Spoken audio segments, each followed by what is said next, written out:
बिस्मिल्लाहिर्रहमानिर्रहीम। अस्सलाम वालेकुम नाज़रीन, प्रोग्राम आप देख रहे हैं 7 से 8 सना हाशमी के साथ। मुझे उम्मीद है कि आप तमाम लोग खैर खैरियत से होंगे।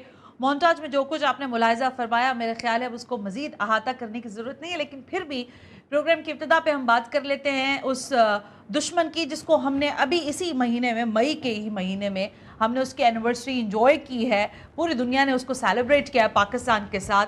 वो मार्का हक जिसकी पूरी दुनिया में धूम है, वो बुनियादन मरसूस जिसकी गूंज से आज भी नरेंद्र मोदी समेत इसका फौज का जो सरबराह है वो कपकपा रहा है, परेशान हो रहा है। ये जो धमकी दी है मोदी सरकार के फौज के सरबराह ने, मैं जानबूझ के इसका नाम भी नहीं लेना चाहती, ये किस कहना चाहिए किस कॉन्टैक्ट में धमकी दे रहा है कि जोग्राफिया का हिस्सा नहीं रहोगे। जरा सोच समझ के बयानात देने चाहिए। सिर्फ एक हिंदुत्व पॉलिसी और अखंड भारत के ख्वाब देखने से बाहर नहीं निकल रहा है हिंदुस्तान, जबकि जो जाहिर है पूरा एक मैंने कहा कि एक सिलसिला रहा है बुनियादन मरसूस के हवाले से, मार्का हक के हवाले से, वो शायद ये फिर भूल गए हैं और इत्तलात के मुताबिक एक और मुहिम जोई की तैयारी भी कर रहे हैं और फिर आगे से धमकियां लगा रहे हैं। तो ये धमकियां जो हैं ये खित्ते के लिए नुकसानदेह नहीं होंगी, ये पूरी दुनिया के लिए एक टर्मोइल की कैफियत पैदा कर देंगी, क्योंकि पाकिस्तान एक एटमी ताकत होने के साथ साथ, एक रिस्पॉन्सिबल एटमी ताकत होने के साथ साथ अपना एक बहुत गहरा और अहम इन्फ्लुएंस पूरी दुनिया पे रखता है। फिर चाहे वो अमेरिका हो, वो चाहे चीन हो, वो रशिया हो। आज आप जानते हैं कि खलीज की तमाम तर रियासतें भी और पूरी दुनिया भी पाकिस्तान की मोतरफ है और इस पर हम जाहिर अफवाज पाकिस्तान की शुक्रगुजार भी हैं कि उन्होंने जो मार्का हक पेश किया उसके बाद पूरी दुनिया ने और हिंदुस्तान ने तो वाकई अपनी, जिसे कहते हैं ना, दांतों तले उंगलियां दबा ली हैं कि अब हम करें तो क्या करें। तो सिर्फ ये जो फजूल किस्म की धमकियां इनके फौज के सरबराह की, जिसके पास खाने को भी कुछ नहीं है, वो दे रहे हैं। दूसरी अहम तरीन बात यह कि आपने मोन्टाज में मुलाहिजा फरमाया कि सदर डोनाल्ड ट्रंप, जो कि अमेरिका के सदर हैं, उनका जो हालिया दौरा था चीन का, उस पर बहुत सारी बातें हो रही थी और कहा जा रहा था कि शायद अमेरिकी सदर वो अहदाफ हासिल करना चाहते हैं जिससे वो ताहाल अभी पीछे हैं। यानी उन्होंने वहां पर बैठकर, सदर शी के साथ बैठकर भी इस बात को बार बार, आपने मोन्टाज में भी सुना, उन्होंने कहा कि हम दो सुपर पावर्स हैं। लेकिन इस वक्त जब हम सिचुएशन देख रहे हैं, आज का सोशल मीडिया, ट्रुथ सोशल पर, जो कि बहुत ज्यादा एक्टिव है सदर डोनाल्ड ट्रंप, वहां उन्होंने एक चीज लगाई कि ये तूफान से पहले की खामोशी है, बगैर नाम लिए। यानी वो ये कहना चाहते हैं कि वो ईरान की तरफ देख रहे हैं और शायद ईरान को धमका भी रहे हैं। लेकिन मैंने आज ही एक रशियन अखबार की कुछ खबरें भी देखी हैं और फिर वहां के जो सदर हैं और उनके स्पीकर जो हैं, वो ये कह रहे हैं कि शायद ऐसा लगता है कि इजराइल और अमेरिका ने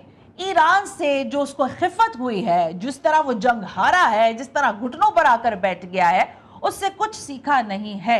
इन तमाम तर मौज़ूआत का अहाता करने के लिए और बेहतर मालूमात ज़ाहिर आप तक पहुंचाने के लिए आज हमने ज़रा जहमत दी एक ऐसी शख्सियत को जो कि ज़ाहिर है बैनुल-अक़वामी उमूर के माहिर हैं, मशरिक़ वस्ता के जो उमूर हैं उस पर भी उनकी एक ख़ास किस्म की निगाह है और नब्ज़ पर उनका हाथ है। मुझे ज्वाइन करने जा रहे हैं उस्मान शाहिद वड़ाइद साहब, माहिर बैनुल-अक़वामी उमूर हैं, इंपॉर्टेंट शख्सियत है और मेरा ख्याल है मेरे शो में पहली दफ़ा हमसे मुलाकात और बात कर रहे हैं। Thank you very much Usman साहब, बहुत बहुत शुक्रिया हमें वक्त देने के लिए। बड़ी नवाजिश मैम, थैंक यू मौका देने के लिए। Thank you very much sir again. Usman साहब, पहले जरा मैं आपसे बात करना चाहूंगी, ये आज तो नहीं 2-3 रोज पहले के मामला थे। आज ISPR ने टिका के जवाब दिया है ऑफ कोर्स, लेकिन ये क्या वक्त है, क्या टाइमिंग्स आप देख रहे हैं? क्योंकि ये जो धमकियां हिंदुस्तान, इंडिया बार बार दोबारा पाकिस्तान को दे रहा है, वो कह रहे हैं कि हम आपको खुदा ना खास्ता, इनके मुंह में तो खाक ही रहे लेकिन मेरे मुंह में खाक, के वो सफ़े हस्ती से मटाने की बात कर रहे हैं। ये कोई सेंसिबल स्टेट का सरबराह फौज का तो नहीं कह सकता उस्मान साहब। Ma'am, that's what Hindutva project is all about है। 1925 के अंदर ये प्रोजेक्ट लॉन्च हुआ, पिछले साल 100 इसको साल कंप्लीट हो गए और ये एनिवर्सरी मनाना चाहते थे। और मोहन भगवत ने ऐलान किया था कि मैं नागपुर के अंदर सितंबर के महीने में आपको बड़ी खुशखबरी दूंगा। 10 मई को जब ये हमला होता है पाकिस्तान के ऊपर, अनड्यू एग्रेशन लॉन्च करते हैं, मोहन भगवत राब्ते में थे मोदी के साथ, 7 दफा उन्होंने फोन पे कॉल की। और ये वही मेंटेलिटी है जो हेट पॉलिटिक्स करती है अमेरिका में, और सॉरी इंडिया में। इन्होंने पूरी बॉडी पॉलिटिक्स, सोशल फैब्रिक जो है मुकम्मल तौर पे इंडिया का डैमेज कर दिया और इसी सोच ने गांधी को वहां के ऊपर कत्ल किया। ये गोडसे का इंडिया है और जिस तरीके से ये प्रोफेशनल आर्मी बिहेव करती थी, आज ये उस जगह के ऊपर नहीं खड़े। ये जो आपने दिखाया अभी मोन्टाज के अंदर आर्मी चीफ है, ये तो वहां के ऊपर गुरुद्वारों के अंदर और वहां पे मंदिरों के अंदर जा रहे हैं, ये उसी तरीके से आइडियोलॉजिकल फ्रेमवर्क के अंदर इस आर्मी को भी शेप किया जा रहा है, पाकिस्तान के खिलाफ है। और हम अभी भी हालत जंग में हैं। अब वो अफगानिस्तान की साइड से हम पे अटैक लॉन्च कर रहे हैं। उन्होंने इंडस वाटर ट्रीटी के तहत पाकिस्तान पे आबी जारहियत जो है वो लॉन्च करके रखी है। और इंडिया के अंदर सेकुलरिज्म की आखिरी दीवार गिर चुकी हुई है वहां पे मगरबी बंगाल के अंदर, जहां से गंगा गुजरता है उत्तराखंड से लेके मगरबी बंगाल में गिरता है। 72% इंडिया इनके हाथ में चला गया। 7 रियासतों के साथ ही आया था मोदी, और उसने इंस्टीट्यूशन तबाह करते करते 2026 में 21 रियासतें अपने कंट्रोल के अंदर ले लिया। कांग्रेस के पास सिर्फ 3 रियासतें हैं। हमारा दुश्मन जो है मुसलसल हम पे नजर रखे हुए है, और इन्हीं का प्रोजेक्ट जो है वो अलाइंड करता है जायनिज्म के साथ है। हम्म। आप कश्मीर और गजा की टेम्पलेट को देख लें, आपको लगेगा सेटलमेंट की पॉलिसी भी सेम है, डेमोग्राफिक चेंज भी सेम है, और जिस तरीके से वो सेफ्रोनाइज्ड कर रहे हैं, इसी तरीके से एमएलए के कॉन्टेक्स्ट में मुसलमानों को वहां पे एक्सक्लूड किया जा रहा है वहां के सोशल, इकोनॉमिक, कल्चरल और पॉलिटिकल सिस्टम से। कश्मीर की बात कर लें, यहाँ पे गजा की या वेस्ट बैंक की बात कर लें, ये एक ही प्ले बुक है, ये एक ही पैटर्न है लेकिन उस्मान जिसमें साहब कतई मुसलमानों को कलामी के तेल साथ मलिक किया देखिए, जाता है। एक दुश्मन होता है जिसकी कोई अपनी आइडियोलॉजी, जाहिर है हमें पता है इनकी आइडियोलॉजी हिंदुत्व ही है, और ये दहशतगर्द की पूरी एक आरएसएस की तंजीम का सरबरा जो है वो एक मुल्क का सरबरा बन के बैठ गया, और वो उसका जाहिर ट्रिकल डाउन इफेक्ट उसकी फौज तक भी आया हुआ है। लेकिन मैं थोड़ा आपसे जरा ब्रॉडर जाहिर पर्सपेक्टिव में बात करना चाहूंगी। आप क्या समझ रहे हैं कि इस वक्त इस बयान के मंजर आम पर आना, और उसको बार बार जाहिर है उनका मीडिया बड़ा आपको पता है ग्लोरीफाई करता है चीज़ों को, ये मैसेजिंग करने की कोई खास टाइमिंग आप देख रहे हैं कि व्हाट दे एग्जैक्टली आर मतलब they are thinking about it after that, मैंने जैसे कहा कि हम तो अपनी सेलिब्रेशन कर रहे हैं और यही मई का महीना था, बट क्या आप समझ रहे हैं कि कुछ नई चीजें ये जो है उसकी कोशिशों में है कि कोई नया मिस एडवेंचर करे? जी जी, डेफिनेटली वो कोशिश करेंगे मिस एडवेंचर करने की, लेकिन याद रखें उनके कैपेसिटी इश्यूज हैं। हमने अपनी कैपेबिलिटी और जो इलेक्ट्रॉनिक वॉरफेयर के कॉन्टेक्स्ट में इस साउथ एशिया की पहली हाई टेक वॉर के अंदर बॉर्डर क्रॉस किए बगैर हमने वहां पे 6 त्यारे उनके जिस तरीके से जमीन का मट्टी का रिस्क बना दिए थे, जो पूरी दुनिया ने एंडोर्स किया देखा। तो फैक्ट और फिक्शन एक और चीज है। आप नैरेटिव शेप कर सकते हैं, बयानियां तश्कील दे सकते हैं, लेकिन दुरिंदर बना सकते हैं, मूवी बना सकते हैं, लेकिन वॉर के अंदर डायनामिक्स डिफरेंट होते हैं। आपने अमेरिका का हशर देखा इसराइल का, जब ईरान के साथ उन्होंने हेड ऑन कोलिजन किया।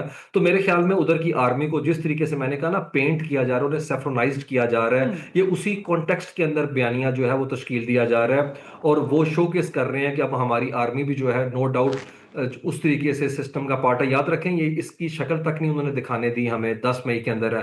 वो सूफिया कुरैशी को बिठाया हुआ था उन्होंने, जिसको उन्होंने कहा कि ये दहशत गर्दों की बहन है। ये तो अब आके ये तो मुंह छुपाता फिर रहा था। ये जिसकी आपने तस्वीर दिखाई है, ये तो इंटरव्यू देने के काबिल नहीं था, ये तो मुंह छुपा रहे थे बहुत अच्छी कि बात की जनाब उस्मान हमने साहब बात आपने, नहीं करनी। I truly agree on that. लेकिन उस्मान साहब जाहिर है अब इसका कितनी देर तक ही इन लोगों की बात करें, क्योंकि ये ना 3 में है ना 13 में है, नहीं, पूरी मैंने वही दुनिया। कह दिया, ये फ्रस्ट्रेशन, आप इसे फ्रस्ट्रेशन के कॉन्टेक्स्ट के दैट्स व्हाई अंदर आई एम देखें। सेइंग ना कि ये देखिए, ना 3 सीइंग में है इज ना 13 बिलीविंग, में है सीइंग इज इसी। बिलीविंग। हाँ, जी जी। और हमने पाकिस्तान 90 की जो, घंटे के अंदर जंग जो है, 90 घंटे के अंदर हमने जंग कंक्लूड कर दी है। सर आप जो तो ये 90 100 घंटे साल का कह रहे हैं, मैं तो प्रोजेक्ट, कह रही हूँ उससे भी कैलकुलेटेड थोड़ा सा कर ले। हमने 4 घंटे में यानी फजर में नमाज पढ़ने के बाद आर्मी चीफ ने ऐलान किया था, और असर में हमने इनका काम तमाम कर दिया था, बस इतना वक्त था। और मैं यहाँ पे नाज़रीन को बता दूं, ये इतना घटिया दुश्मन है हमारा, जो बिल्कुल। जर्फ में भी छोटा है, और आप कह लें कि इसके अंदर मैग्नानिमिटी नहीं, रकबे में सिर्फ बड़ा है। इसने क्या किया, इसने हमारे मदारिस पे, हमारी मसाजिद पे, और जो वाटर प्लांट्स थे सिविलियन, उसको अटैक किया, और हमने सिर्फ मिलिट्री टारगेट्स को वहां के ऊपर एंगेज किया। International law, international human rights law absolutely और राइट। जिनेवा कन्वेंशन की मुकम्मल पासदारी की पाकिस्तान में। देखें हम, we could have gone much further. हमारे ड्रोन्स दिल्ली के ऊपर थे, हम इससे ज्यादा कैटास्ट्रॉफिक सिचुएशन क्रिएट कर सकते थे। हमने रिस्ट्रेंट शो किया, लेकिन हमने बता दिया हम अग्रेसर नहीं है, हम इस जंग के अंदर विक्टिम है, क्योंकि ये वॉर हम पे वेज की गई थी है। बिल्कुल ठीक मेरा है नहीं उस्मान ख्याल साहब, आई इंडिया, डोंट याद वांट रखें टू वेस्ट द टाइम कि हम इसी को टॉपिक करें। मैं जरा कुछ और चीजें भी आपसे गुफ्तगू करना चाहती हूँ। आज आपने देखा कि सेंटकॉम के अंदर जो सरबराह की गुफ्तगू थी, बिलखुसूस उन्होंने पाकिस्तान का नाम लिया वॉर और टेरर के हवाले से, और अफगानिस्तान की सरजमीन के हवाले से उन्होंने एक बहुत इंपॉर्टेंट बात की। और एक ये वही बात है जब जाहिर है कि अफगानिस्तान के अंदर जंग का माहौल था, अमेरिका अपने एलाइज के साथ, नेटो के साथ वहाँ पर बम्बार्टमेंट भी कर रहा था, और उन्होंने ज़ाहिर पाकिस्तान को उसमें अपने साथ रखा वॉर ऑन टेरर के अंदर। आज भी उन्होंने इस शुबे का इजहार किया कि दहशतगर्दी जो अफगानिस्तान की सरजमीन से हो रही है, और बिलखुसूस दाइश वाले इशू पर उन्होंने कहा कि हम पाकिस्तान को अपना सबसे अहम एलाय समझते हैं। How you see about this statement? जी डेफिनेटली, इसमें कोई शक नहीं। हम फ्रंट लाइन स्टेट थे वॉर ऑन टेरर के अंदर, और हमने 75,000 अपने लोग जो हैं उसके अंदर वो शहीद हुए हमारे वॉर ऑन टेरर में। हमने दुनिया के लिए जो है ना इस जंग को लड़ा, और जिस तरीके से पाकिस्तान ने अपने दोनों बॉर्डर जो है, एक ईस्टर्न बॉर्डर के साथ साथ वेस्टर्न बॉर्डर पे गुरीला वॉरफेयर जो अर्बन सेंटर तक आ गई थी, उसको हमने पुश किया। और याद रखें, आज का अफगानिस्तान एक दुनिया के लिए एलिमेंट ऑफ स्टेबिलिटी बिल्कुल भी नहीं है। ये एब्सोल्युटली। फैक्टर डिस्टेबलाइज कर रहा है इस रीजन के अंदर, और सिर्फ उससे थ्रेट हमें नहीं है। आपको याद होगा 2 साल पहले मॉस्को के अंदर इन्होंने वहां के ऊपर शॉपिंग मॉल को उड़ाया था, 200 लोग उसमें मारे गए।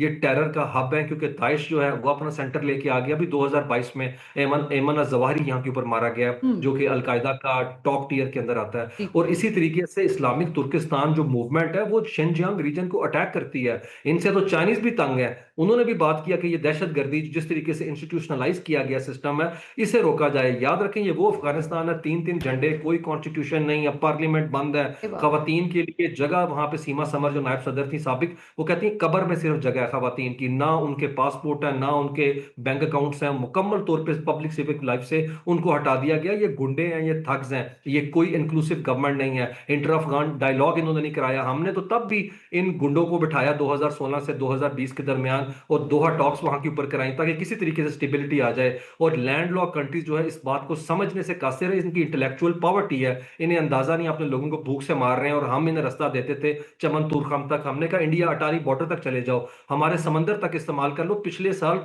3-3 मीटिंग इनके साथ की, ट्राइलेटरल मीटिंग, बीजिंग में, काबुल में, जी। पाकिस्तान में, इनके वज़रा खारजा के इजलास के अंदर, जी। इन्हें का सी पैक का हिस्सा बन जाओ है। लेकिन ये, जैसे मैंने कहा ना, एक डिकाइट ग्रुप होता है, ये गुंडा ग्रुप उस तरीके से बिहेव करना चाहते हैं। अभी लेकिन इनके साथ उस्मान साहब, इस्तांबुल इसमें में एक बैठे, और वहां चीज में भी है बैठे। ना। देखिए, एक तो आपका ईस्टर्न बॉर्डर है, जहां पर आपको पता है कि क्या सिचुएशन है, उसमें आपका हिंदुस्तान को पूरी तरह से जवाब दे चुके हैं। लेकिन एंगेजमेंट आपने देखी है। मैं ब्रेक का, मुझे कहा जा रहा है, ब्रेक से वापस आते हैं तो जरा मैं आपसे क्वेश्चन करना चाहूंगी कि फिर साथ के साथ जो मोदी की ये झप्पियां हैं, ये भी हम देख रहे हैं। और फिर खुद जैसे उस्मान साहब ने कहा कि इनके यहाँ कोई लॉ, कोई कॉन्स्टिट्यूशन, किसी तरह की कोई चीज है नहीं। तो जाहिर है दहशतगर्द इस पूरे अफगानिस्तान के अंदर फैले हुए हैं और वो दुनिया के लिए खतरा है। लेकिन दूसरा अहम तरीन सवाल, जो कि हम ब्रेक से वापस आने के बाद उस पर भी बात करना चाहेंगे, कि क्या अमेरिका एक मरतबा फिर अपने लिए कोई मजीद खतरा मोल लेने के लिए तैयार है? क्योंकि जो आज सदर ट्रंप ने जो सोशल पर बयान दिया है, यानी कि तूफान से पहले की खामोशी, इसका क्या मतलब लिया जाए, इस पर बात करेंगे इस ब्रेक के बाद।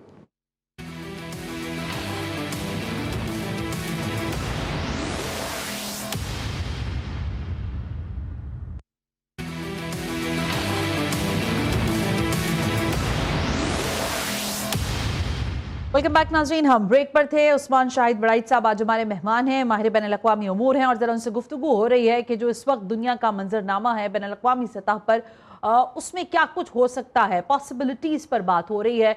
और हमारे साथी हैं उस्मान साहब। ये फरमाइएगा, ये जो मुलाकात हुई है, यानी कि सदर ट्रंप का जो ये दौरे चीन था, पहले मैं चाहती हूँ कि आप थोड़ा सा इसको एनालाइज करें। क्या वो तमाम तर तवक्कात, यानी जब सदर ट्रंप एक ही लहजे में, एक ही मतलब एक सांस में ही कह रहे होते हैं कि मुझे चाइना की जरूरत नहीं है कि वो ईरान के साथ हमारे मामलात को तय करे, लेकिन फिर वहीं पर बैठकर हम देखते हैं कि वो मीटिंग के दौरान कहते हैं कि जी ये बड़ी फ्रूटफुल मीटिंग रही है। और फिर ज़ाहिर स्टेट ऑफ हॉर्मस के हवाले से उन्होंने कहा कि चाइना ने हमें कुछ अश्योरिटीज भी दी हैं, और हम भी उनके साथ अश्योरेंस करके, हम दोनों सुपर पावर हैं जो इमर्ज हो रही हैं, और एक इमर्जिंग सुपर पावर है और हम तो हैं ही। सो क्या आप समझते हैं कि क्या कहने की कोशिश कर रहे हैं सदर Trump between the lines?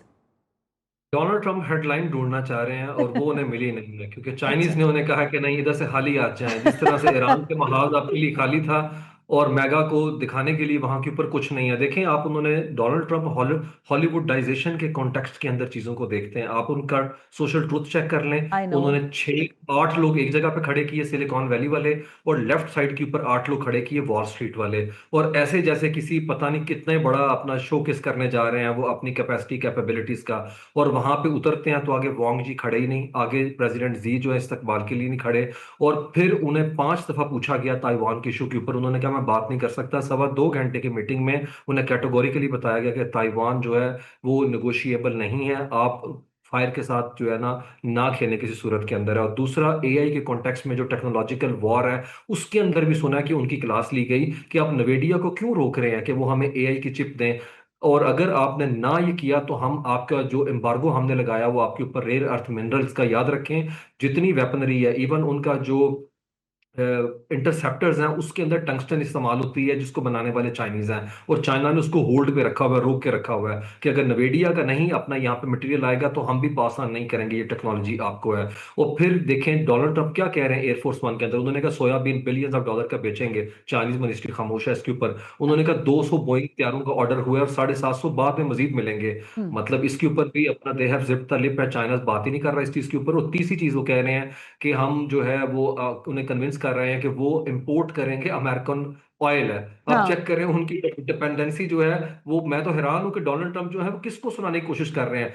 Chinese ने उन्हें बता दिया तुम एक हारे हुए सदर की तरह जो है उतरे हो यहाँ पे हमारी सरजमीन पे। और याद रखें ये बराबरी नहीं, ये बर्तरी की सतह के ऊपर चाइना ने उसको डील किया है। और डोनाल्ड ट्रंप की बॉडी लैंग्वेज आप 72 घंटों में देख लें, आपको पता है इनके डिजिटल लॉकडाउन था, इनके मोबाइल इनकी स्मार्ट वॉचेस तक ले ली अमेरिका की जो फेडरल एजेंसी है, उन्होंने इन्हें कैटेगरी नंबर 2 पे रखा हुआ था कि आपने इवन उनका चार्जर तक इस्तेमाल नहीं करना, उनके वाईफाई इस्तेमाल नहीं करने। 72 घंटे में मुकम्मल लॉकडाउन था, बर्नर फोन थे इनके पास है सिर्फ रब्ता करने के लिए। इन्हें कहा गया कि कोई चीज सेफ नहीं है। ऐसे हालात में ये 72 घंटे का वो दौरा करके आए हैं, और अब जब वो खड़े होंगे मेगा में, प्राइमरी स्टार्ट हो चुकी है मई के महीने में, और सर के ऊपर खड़ा है नवंबर है, और ये हाईली लाइकली है कि लोअर हाउस हारेंगे क्योंकि 2 सीट्स इनके पास हैं इजाफी है, और वो तो हाथ से निकल गया। इवन अपर हाउस की 33 सीट्स पे कंटेस्ट होना है, उसके ऊपर भी ये बात हो रही है कि 6 सीटों का सिर्फ इनके पास मार्जिन है वहां पे 47-53 का, वो भी हाथ से निकलने के बहुत ज्यादा चांसेस है। मैं यहाँ पे बता दूं अभी जो प्यू रिसर्च सेंटर ने सर्वे किया है 7 अप्रैल को वो आया, उसमें बताया गया कि इसराइल के खिलाफ दोनों पार्टी के जो यंग वोटर्स हैं वो नेगेटिव कमेंट्स दे रहे हैं, 59% एक साइड पे, 60% एक साइड पे। और वो उन्हें लगता है कि इसराइल जो है वो अनफेवरेबल सिनेरियो नहीं क्रिएट करता और खित्ते के अंदर दुरुस्त फैसला करने की सलाहियत नहीं रखता ये नेतन्याहू। याद रखें ये पाकिस्तान को शेप कर रहे हैं। आपको याद होगा पिछले हफ्ते में 3 इकट्ठी हेडलाइन आई, सीबीएस ने बताया कि पाकिस्तान के अंदर जो ईरानी तैयारे खड़े हैं, और उसी वक्त जो है इसने इंटरव्यू दिया नेतन्याहू ने अमेरिकन प्रेस को, और फिर कहा कि हमारा जो इमेज है डिस्टॉर्ट करने की कोशिश की जा रही है अमेरिका के साथ रिलेशनशिप को, और पाकिस्तानी एआई बॉट्स उसमें इन्वॉल्व है। और साथ ही वो लिंडसे ग्राहम जो साउथ कैरोलिना से, अमेरिकी नहीं वो इजरायली सेनेटर है, उसने पाकिस्तान पे बदएतमादी का फैसला किया और का ऐलान किया। याद रखें अगर पाकिस्तान, जो कि हम पूरी कोशिश कर रहे हैं डेडलॉक स्टेलमेट को न्यूट्रलाइज करके डिफ्यूज करके इनको आपस में दोबारा से बिठाने की, हम्म। हमारा हम उस ग्रैंड नैरेटिव को इसराइल के चोट कर रहे हैं कि ईरान दुनिया के लिए थ्रेट है, और उससे बचने के लिए हमेशा अमेरिका को दिफाई पोजीशन में रहना है। अगर हम इस चीज को मेक श्योर करने में कामयाब रहे तो ये पाकिस्तान की ग्रैंड स्ट्रेटेजिक और डिप्लोमेटिक विक्ट्री होगी। इसीलिए उसने हमारे ऊपर जो है ये लॉन्च कर दी है, वहां के थिंक टैंक्स, वहां का प्रेस है कि पाकिस्तान को डिमोनाइज करें, पाकिस्तान की साख जो सफारती बनी हुई है उसको कंप्रोमाइज करने की कोशिश करें। और डेफिनेटली इसके अंदर हिंदुत्व प्रोजेक्ट वाले शामिल हैं। आपको याद होगा पिछले महीने ये बैठ के कांग्रेस के अंदर क्या कहती है तुलसी गैबर्ट, उसने हमारा नाम लिया नॉर्थ कोरिया के साथ है। जी। हमारे तो मिजर पहुंच सकते हैं 2750 किलोमीटर का, तो आखिरी हमारे पास मिजर है शाहीन तरीन इंडियन अमेरिकन सॉइल को हिट कर सकते हैं। तो ये हमें देखना पड़ेगा कि किस किस महाज पे हमारा दुश्मन जो है वो हमें एंगेज कर रहा है। ये बयानियां तश्कील दे रहे हैं कि लेकिन पाकिस्तान उस्मान प्रॉक्सी। साहब इसमें एक एक चीज है ना, देखें हर हर कौम का अपना एक उनकी अपनी एक हिस्ट्री होती है। हमने जब से ये जंग शुरू हुई है 28 फैब से, हम जब से इसको फॉलो कर रहे हैं, गुफ्तगू हो रही है इसके ऊपर, पूरी दुनिया ने ये तो मान लिया कि ईरान ने अमेरिका को नाको चने चबवा दिए हैं। अब जो स्ट्रैटेजी जो प्लानिंग थी, यानी ईरान चाहता था कि अमेरिका अगर इसको मजीद लिंगर ऑन करता है तो हम इनको एग्जॉस्ट करेंगे, वो पॉलिसी मेरा ख्याल है कि ईरान ने बहुत हद तक कंप्लिश्ड की है। लेकिन अगर आज के सिनारियो में जब हम बैठकर बात कर रहे हैं, जहां पर जाहिर है सीज फायर बहरहाल मौजूद है, स्टेट ऑफ हॉर्मस का इशू अपनी जगह इंटैक्ट है, तो आप क्या समझते हैं कि क्या इजराइल अमेरिका के साथ जाहिर मिलकर ही दोबारा कोई ये लोग प्लान कर रहे हैं कि मजीद ईरान के साथ एडवेंचर करेंगे? और अगर ये हो जाता है तो what you see about it? मेरा भी ख्याल ये चीजें मटेरियलाइज होने वाली हैं, क्योंकि अमेरिका का सबसे बड़ा जो एयरक्राफ्ट कैरियर है विराट फोल वो वर्जीनिया पहुंच चुका हुआ है, और अमेरिका ने नो डाउट है जिब्राल्टर के अंदर अपनी न्यूक्लियर सबमरीन जो है वो डिप्लॉय की है। लेकिन खित्ते के अंदर जितने भी डायनामिक्स हैं वो बताते हैं कि अमेरिका वॉर के अंदर नहीं जाना चाहता। ये सीज फायर तो 7 अप्रैल को डोनाल्ड ट्रंप ने किया था। तो व्हाई दे आर जितना भी गिविंग दैट नाजुक हो, काइंड ऑफ याद स्टेटमेंट? रखें एक मिनट जितना उस्मान साहब, ये फिर ये स्टेटमेंट देने का क्या मकसद है? Why the Donald Trump seem so much, जिसे कहते हैं इम्पल्सिव। फ्रस्ट्रेशन, मैं आपको बता रहा हूँ, फ्रस्ट्रेशन है 5 चीजों पे अभी भी डेडलॉक है। वो कहते हैं कि 20 साल के लिए, कल उनकी स्टेटमेंट है कि 20 साल के लिए ईरानियन बैक ऑफ कर दें, सस्पेंड कर दें अपने हाँ। न्यूक्लियर प्रोग्राम को, तो मैं कंफर्टेबल हूँ उसके साथ। फिर वो कह रहे हैं यूरेनियम के हवाले से जो वेपन ग्रेनेड है वो हमारे हैंड ओवर करें। ईरानियों ने कहा बिल्कुल भी नहीं। फिर वो कहते हैं खित्ते में जो प्रॉक्सीज हैं उनको सपोर्ट करना बंद कर दें, अपने बैलिस्टिक मिसाइल जो प्रोग्राम है उसको उसको अपना लिमिटाइज करें। और पांचवी चीज है कि अपना हुर्मस का कंट्रोल और जो वहां पे मैरीटाइम ट्रैफिक है उसकी बहाली करें।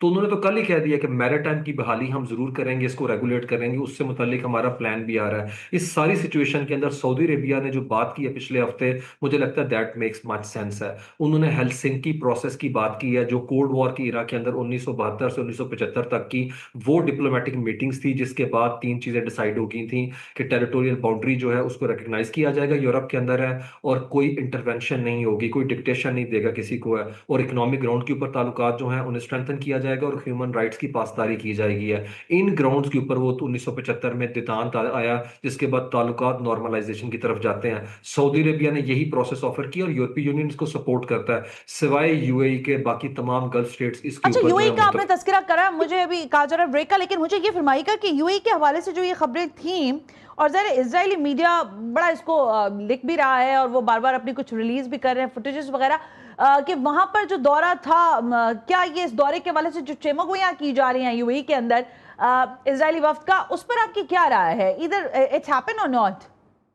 इट हैज हैपेंड, क्योंकि जो इसराइल का तेल अवीव का जो वजीर आज़म सेक्रेटेरिएट है उनके ऑफिशियल ट्विटर हैंडल से ये चीज़ जो है कंफर्म की गई है। I know. बाद में उसे हटा लिया गया। और याद रखें, ये जो ओमान के बॉर्डर पे अल एन शहर है उसके अंदर ये मुलाकात हुई 26 मार्च को है, और उसके साथ साथ आयरन डोम तक दिया गया, और पहली दफा इजरायली सोल्जर्स ने अरब मुल्कों की सॉइल के ऊपर जो है खिदमात अंजाम दी हैं। तो देखें, चीजें जो है ना अब चली गई हुई हैं पॉलिसी लेवल के ऊपर। 2020 का अब्राहम अकॉर्ड जो है वो मटेरियलाइज होता हुआ नजर आ रहा है, इसीलिए ओपेक से बाहर निकल गए, इसीलिए सदर्न लेबनान के अंदर दूसरे ग्रुप को सपोर्ट करते हैं, हफ्तर की हम्म। आर्मी के अगेंस्ट सपोर्ट करते हैं, सूडान के अंदर पैरामिलिट्री दस्तों को सपोर्ट करते हैं जिनके एंटी है सऊदी अरेबिया पाकिस्तान, और मोगदेशो के अगेंस्ट जो सोमाली लैंड है उसे सपोर्ट करते हैं। और नेता अभी मोदी ने वहां पे टच डाउन किया है, जो नई दुनिया के अंदर कॉन्टोर्स बन रहे हैं, जो खदोखाल बन रहे हैं नए अलायंसेस के अंदर, उसमें यूएई खड़ा है इसराइल और लेकिन इंडिया के उस्मान साहब, साथ। मैं ब्रेक लेती हूँ, जब ब्रेक से वापस आते हैं, ईरान पीछे हटने को तैयार है, चाहे वो ट्रिपल एच के हवाले से बात हो। अब ये ट्रिपल एच क्या है, ये मैं आपको ब्रेक से वापस आकर बात करती हूँ इस पर। लेकिन इंपॉर्टेंटली, क्या हम ये सवाल करने के हक ब जानिब हैं कि अगर उस्मान साहब तो कह रहे हैं कि इसके चांसेस नहीं है कि वो एग्रेशन दोबारा करे, लेकिन कुछ चीजें पेपर पर भी हैं, कुछ चीजें ज़ाहिर लिखी जा रही हैं, तो क्या फिर वो सब उन सब से पहलू तही रखी जाए और इस बात का इंतजार किया जाए कि ये डायलॉग ही होगा? गो कि हमारे इल्म में है कि मोहसिन नकवी साहब ने गुज़िश्ता रोज पाकिस्तान से परवाज भरी थी और वो तेहरान का दौरे पर थे, और आज उनकी मुलाकात भी हुई है इंपॉर्टेंट ज़ाहिर कालीबाब साहब से, मेरा ख्याल है। तो उससे भी कुछ चीज़ें सामने आ रही हैं, लेकिन क्या अंडरस्टैंडिंग से ही चीज़ें बेहतर हो जाएंगी, या फिर जिस वर्ल्ड वॉर की बात कर रहे थे दुनिया भर में जिसकी बात हो रही है, उसकी भी कहीं ना कहीं हिदत महसूस की जा रही है? Right after this break.